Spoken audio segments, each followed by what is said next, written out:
Aparte que los medicamentos para trastornos mentales ya habían sido incorporados en el Petitorio Nacional de Medicamentos.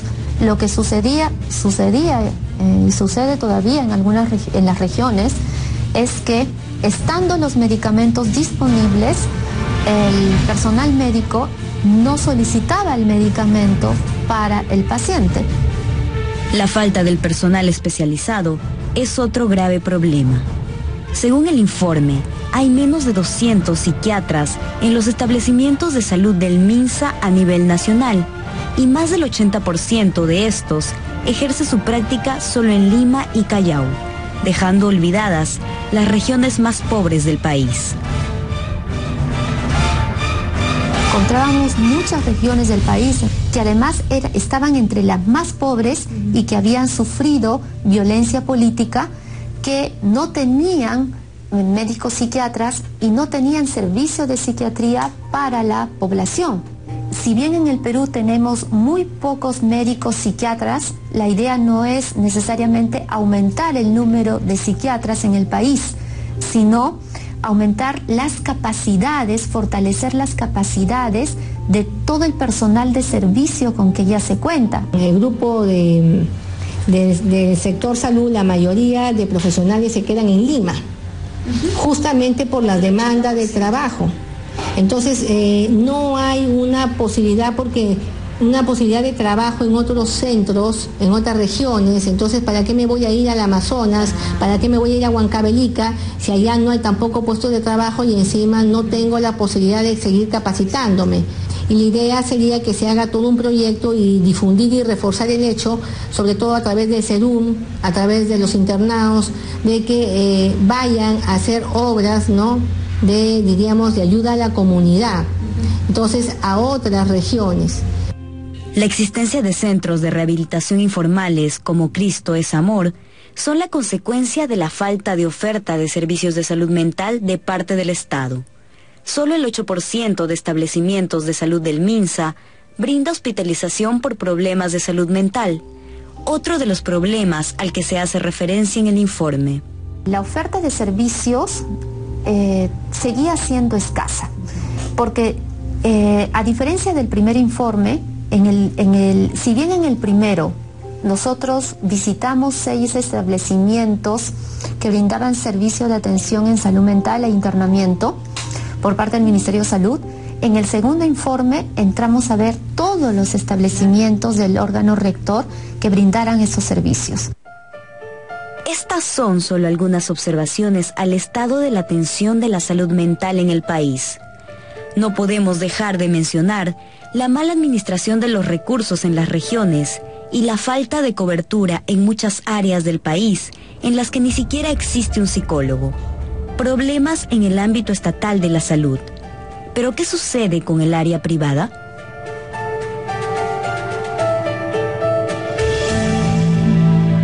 En el caso de los privados, ahí se complejiza más, porque ahí lo que tenemos que hacer es convocar a la autoridad respectiva encargada de esa fiscalización para entrar.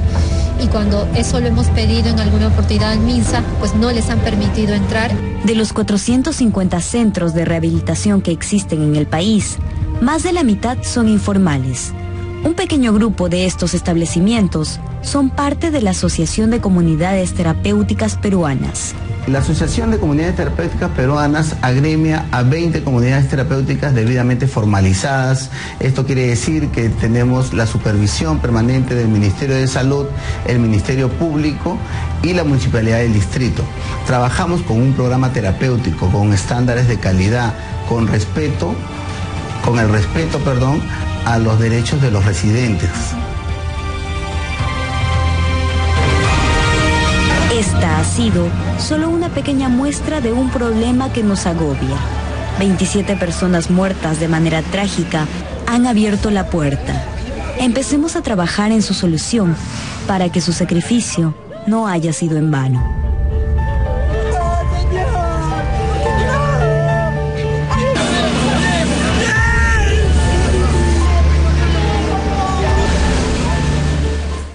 Realmente una tragedia de la que vamos a hablar esta noche nuevamente con el ministro de Salud, porque hay todavía algunos aspectos que tenemos que enfrentar como sociedad.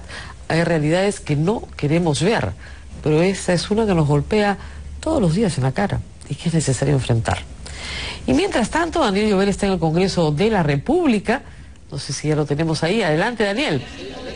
¿Cómo está, Rosa María? Buenas noches. Estamos en la última sesión de esta legislatura en el Pleno, esperando que se desarrolle el debate en torno a la renuncia del aún vicepresidente, el renunciante vicepresidente Omar Chejade, congresista de Gana Perú. En realidad era una de las primeras cosas, de los primeros puntos de agenda que nosotros esperábamos que se resolviera, pero todavía, digamos, vamos ya más de 1 hora y media, casi ya por las 2 horas, y apenas se ha aprobado un solo proyecto que tiene que ver con el ingreso de Fuerzas Armadas extranjeras al país.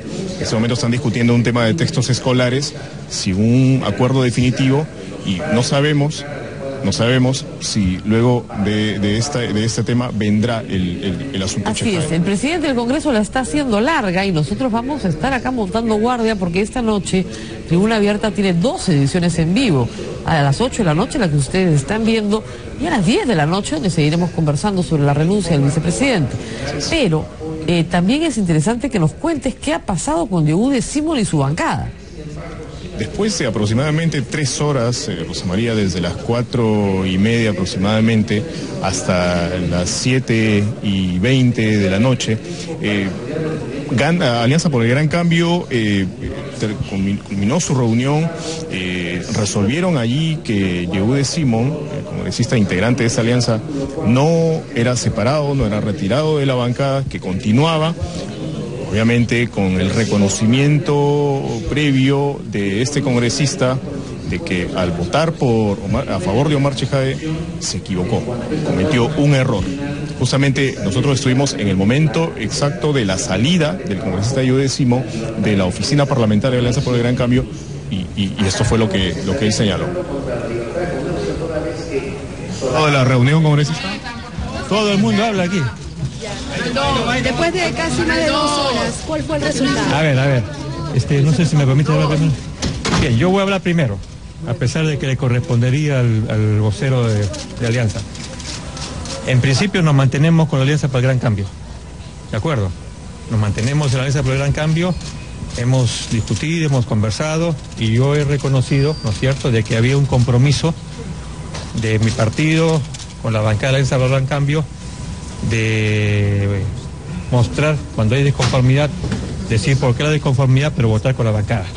Por lo tanto, yo no he cumplido con eso, el compromiso es que a partir de la fecha no volveremos a cometer eso. Fue un error entonces. En ese sentido fue un error. Ahora los votos van a ser consensuados al 100%.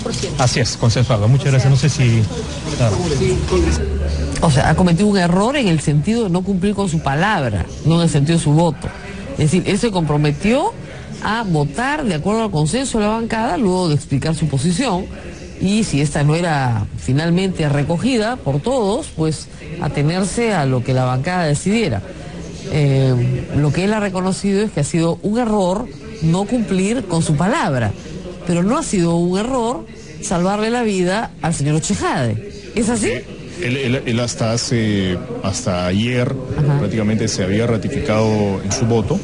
Él había señalado que había sido de conciencia, que estaba con la conciencia tranquila, por lo que hubo mucha confusión cuando el congresista Yehude Simón hizo esta afirmación. Nosotros luego preguntamos a otros congresistas qué había querido decir, si se refería a que fue un error votar en apoyo al congresista Chejade o si fue un error no coordinar previamente un voto de acuerdo a lo que había planteado Alianza por el Gran Cambio. Pero digamos, quien hizo un mayor acercamiento, una mejor precisión sobre el particular fue el vocero, el congresista Eguren, a quien también pudimos entrevistar. Creo que el tema queda claro, no hay que buscar, es un tema que la bancada lo está zanjando, ha habido un error, no se votó de acuerdo a lo planteado por la bancada, el congresista Simons acaba de reconocerlo y hacia adelante no debe volverse a producir ningún caso en la bancada donde un miembro vota de forma diferente. Por este error no ha habido ninguna sanción.